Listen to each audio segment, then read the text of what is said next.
Yo tout le monde, c'est Raptor et aujourd'hui on se retrouve pour une nouvelle vidéo. Aujourd'hui on se retrouve sur Subnautica. On va voir comment avoir des monstres marins en aquarium. Alors pour ce faire, il vous faudra déjà, parce qu'en fait c'est la nouvelle mage, la nouvelle mise à jour qui est arrivée sur le jeu et qui a apporté les grands aquariums. Donc les aquariums on pouvait déjà mettre des poissons, hein, vous savez, pour ceux qui jouent à Subnautica. Maintenant, vous voyez comme ça. Oh, ma base est inondée. Oh, on s'en fiche, je réparerai ça. Bon, je vais le réparer tout de suite. Hein. Comme ça, il n'y aura pas de problème.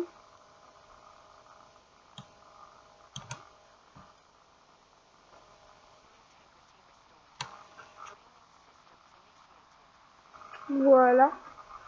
J'ai l'impression que l'eau baisse. Il faut que j'en retue.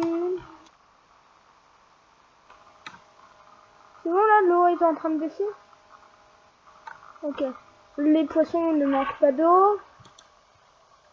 Ne vous inquiétez pas, j'oublie pas le thème du tuto. Je vous ai même pas dit c'était quoi le thème du tuto, il me semble. Donc si, je vous l'ai dit. Aujourd'hui, on va donc apprendre à mettre des grands monstres marins en aquarium. Parce que vous saviez qu'avec la mise à jour, on débloque donc les grands aquariums. Et maintenant, on peut mettre des monstres marins dedans. Pour vous le prouver, je vais aller voir mon aquarium que j'ai déjà en ma possession. Mon aquarium qui est...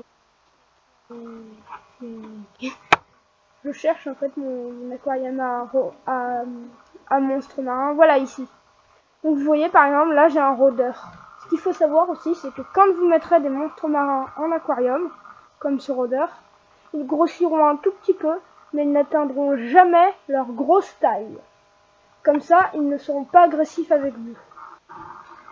Au niveau de ce qu'on peut mettre dans les aquariums, il y a les rôdeurs, comme vous avez pu voir, les requins des sables, donc les grosses dents là, les je sais plus, les bone sharks, ouais voilà les bone sharks, et les shockers. Je crois que je les ai à peu près tous cités. Rôdeurs, bone shark, requins des sables et shockers. Ah non, il faut aussi mettre les serpents des mers là. Les serpents qui vivent dans les biomes champignons là, dans les caves. Je crois que vous pouvez aussi trouver des œufs.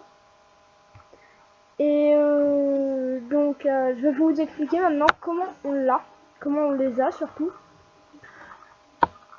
Pour ça, c'est assez simple. Il vous suffit d'aller dans les zones où se trouvent ces créatures. Par exemple, pour avoir un œuf de shockers, il vous faudra aller dans les zones où il y a des shockers, hein, logique. Mais il vous faudra trouver, voilà ça, leurs œufs. Donc là, bien sûr, je l'ai mis à côté de ma base parce que bon, c'est assez rare quand même de trouver un œuf. Là, vous voyez, j'ai directement marqué œuf de rôdeur parce que j'ai déjà découvert cet œuf, vu que j'ai déjà un rôdeur chez moi. Mais si par exemple vous avez un œuf que vous connaissez pas, il va vous mettre œuf de créature.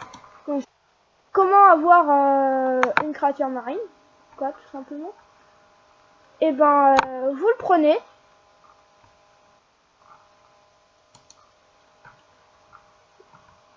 Et puis, vous allez le mettre dans un aquarium.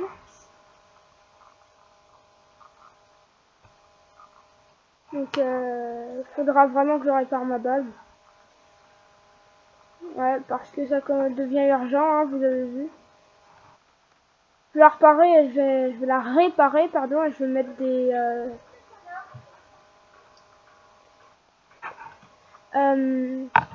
je vais la réparer et puis je vais bricoler.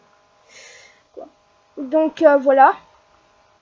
Une fois que vous avez votre œuf, il vous suffit d'aller dans le grand aquarium. Vous tapez votre inventaire et vous cliquez sur votre clic pour lâcher les objets. Voilà, une fois que votre œuf est posé dedans, il vous suffit de sortir de l'aquarium et d'attendre, ce qui vous donnera un bébé rôdeur. comme j'ai là. Et au départ, est-ce que je regarde si ça y est encore, mais au départ vous allez encore avoir les détritus de l'œuf. Là je vais pas le laisser parce que j'en veux pas d'autres de rôdeurs. Mais sinon bien sûr pour faire éclore l'œuf il faudra le laisser dedans. Bon bah j'espère que ce petit tuto vous aura plu. N'hésitez pas à lâcher un commentaire, à like et à t'abonner à la chaîne. En attendant je vous dis ciao tout le monde, peace.